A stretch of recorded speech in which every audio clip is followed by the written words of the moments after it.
Ang binilin sa atin ni Mama, walang mag-aaway sa atin. Dapat dito, pantay-pantay tayo sa lahat ng bagay.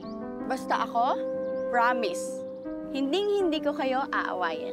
Promise yan, ha? Pinky promise. Esther? Ayan.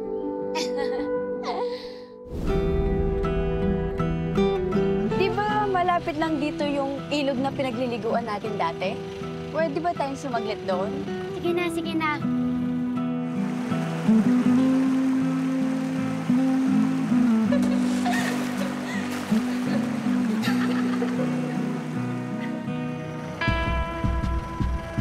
Maraming rebelde ang namataan dito ngayon. Mas mabuti na hong mag-ingat. Kayo ho yung mga anak ni Don Fidel, hindi ho ba? Oho. Karamihan sa mga lupain ng papa ninyo, nasasangkot sa ilang mga kaso. Buong buhay ho namin, kami ho nagsasaka rito. Sa amin po ito. Ito na ang titulo ng sakahan ninyo sa San Pablo.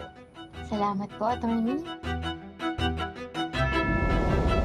Thank you, ate! Bakit hindi ka man lang Leia, hindi natin siya kilala. Baka may mahabol dyan at mapano tayo. Pero may tama yung tao. Ang usapan, gagamutin ko lang siya. Dito ka muna sa ngayon. Baka pwedeng ikaw muna yung sumama kay Leia bukas. Oo naman, Sonia. Salamat So, ulitin. Tingnan mo sa Esther. Kapag may gusto siyang isang bagay, gagawin niya yung lahat para makuha yun. Oh, bakit? May magagalit? Meron. Itong si Leia, dahil bunso ng pamilya, para bang hindi nakaranas ng bigat ng responsibilidad na naranasan namin ni Esther. Yung bago na isip ko. Iba na gusto kong tikman.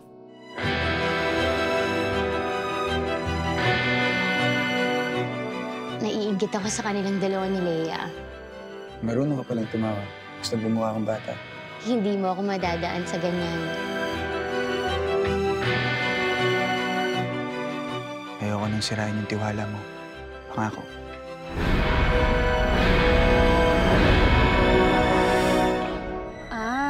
Kaya naman pala. Nagmamahalan? Salamat nga pala hapon, ha? Nasarapan ako. Kainin mo yung pera mo!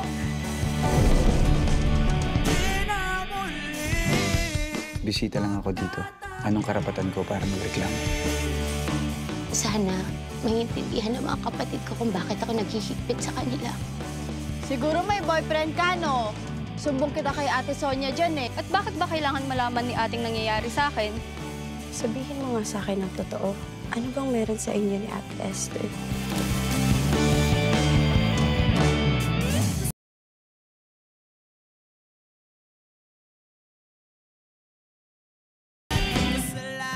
Paghati-hatian natin tatlo, ating magkakapatid.